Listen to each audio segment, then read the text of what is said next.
Hello again and welcome back to another one, and today we have a couple of topics to cover. From one that shows rapper Cameron speak about a regret he has about Eminem and Nas when it comes to working with them, and we'll get to more on this in a moment. Today we also have more speculations, and to be honest, it's been a while, but we got some new music speculations linked to Eminem, all thanks to a latest update from JID featured on Eminem's The Death of Slim Shady album, and we'll expand on this in a moment. And today we also have one that could spell trouble in the future, all thanks to the upcoming World Cup. Check this out. FIFA President Gianni Infantino on a potential Drake World Cup halftime performance. And check out the snippet. I have a great idea for you for the halftime. I'm sorry I'm obsessed with this. Tell me.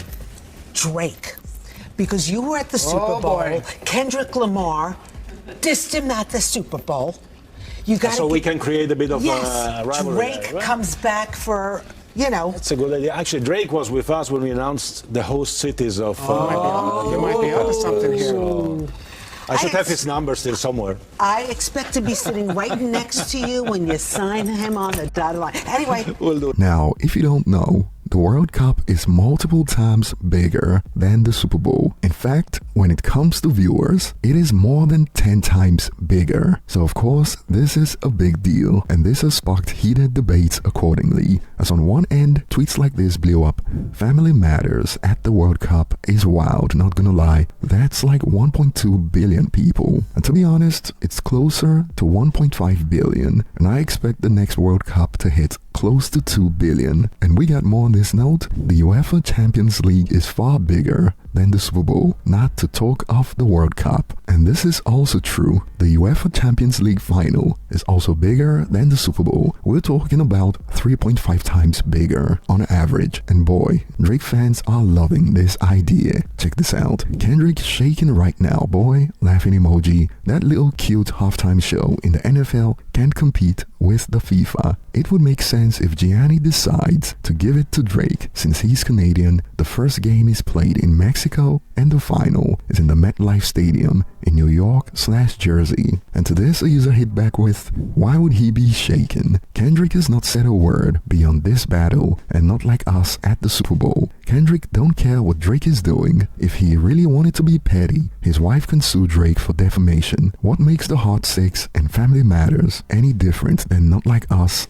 Drake crying like a baby, that's the difference, and being a hypocrite. But to be honest, Kendrick warned Drake that he was gonna escalate it to the next level, and that's the difference. Being called a pedophile is running for the worst things you could call a person who is innocent, to be honest. But yes, Drake was warned. And on the news of the potential halftime show at the World Cup, a user expanded. Everyone saying Family Matters at the World Cup would be crazy? No, it really wouldn't.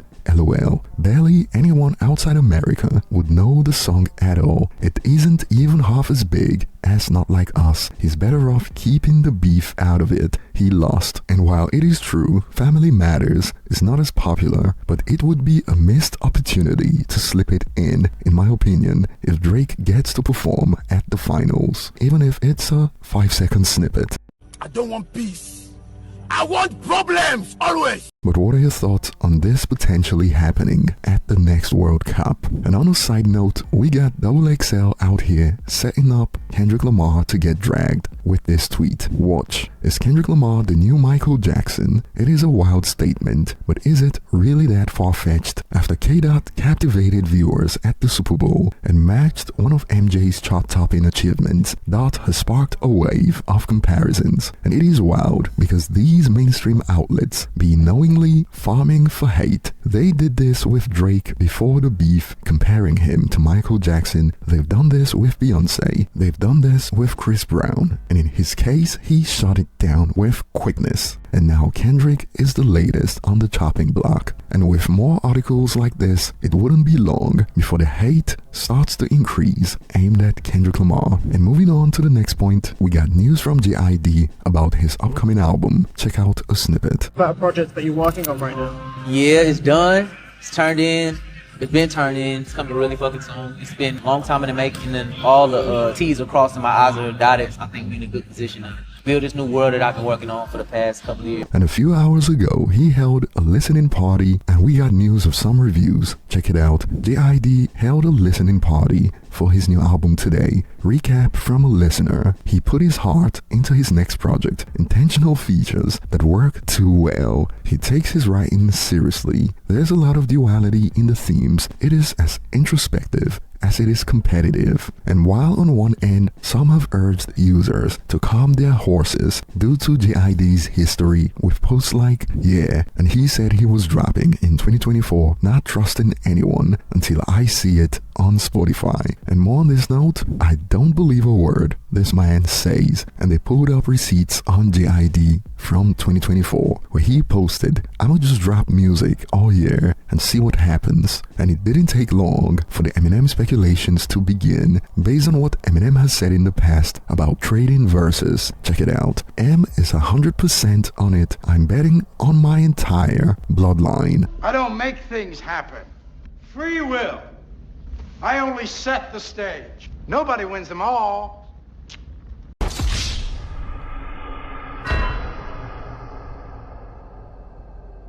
And to this, another user expanded. He's gotta be. M had him on fuel. JID gotta have M on that. However, some have warned the user. Then I feel sorry for you. Laughing emoji. And some have expanded. Feature with Eminem please. And clearly some users are hopeful. He has to. Fire emojis. And before we head to the next point, we got some comedy gold on X involving Eminem and Beyonce that blew up and sparked heated debates. When this post made its way to X, Beyonce is the only relevant artist from the 90s, selling out stadiums, having #1 album, song and movie, and still breaking historical records. I see why the girls are mad. And of course a user had to set it straight based on what we saw from IFPI's report last year. It goes, Eminem outsold her last year with a conceptual album and no tour, by the way. Loudly crying emojis. And while some have pointed out that the post was about female artists, the user that fired back also pointed out that the post also said only 90s artists. And moving on to the next point, we got a producer who worked on Music to Be Murdered by Side B share his experience on Eminem's Reddit page. It goes, I got these for co-production on Music to Be Murdered by Side B. I remember coming on to this sub multiple times a day to find a track list leak to see if my song made the cut. Thought it would be cool to share. And as you can see, the plaque for over 1 million sold. And just so you know, Music to Be Murdered by is already roughly eligible for 3 times platinum. And for those who were asking about the song in question, the OP expanded These Demons. It is a deep cut, but it is a banger. With Mike Zombie and DA got that dope. And heading back to Music to Be Murdered by, it has moved over 6.1 million albums globally as it stands. And who knows if it could catch up to Relapse in the future. That's at 9.1 million sold globally. And moving on, Cameron recently spoke about how he regrets that he didn't collab with certain rappers in the past on the Talk with Flea podcast. Check out the segment where he brought up Eminem and Nas. Who's an artist you always wanted to work with,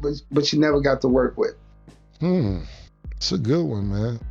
I don't know. That's a great question. Let me see, because I like I said, I don't put into a lot of time, a lot of thought of what could have been or what should have been. I'll be into what's happening or what could happen. So somebody that I didn't work with, that I wanted to work with, it was a time probably both when we first come out, because we both came out in the 90s, early 2000s. I wanted to work with Eminem.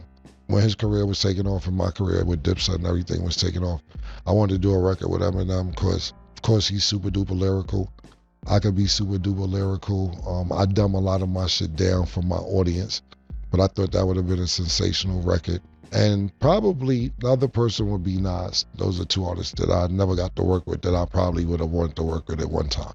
Now, this is strange because we see narratives about how Eminem is only considered lyrical by the white audience, but here's another example of a rapper saying otherwise. And this isn't the first time Cameron has spoke about Eminem like this. In the past, he's expressed that Eminem is one of the best rappers of all time. But over to you guys. Share your thoughts in the comment section. And if you enjoyed this, don't forget to hit the like button and subscribe for more. Thanks for watching and see you on the next one.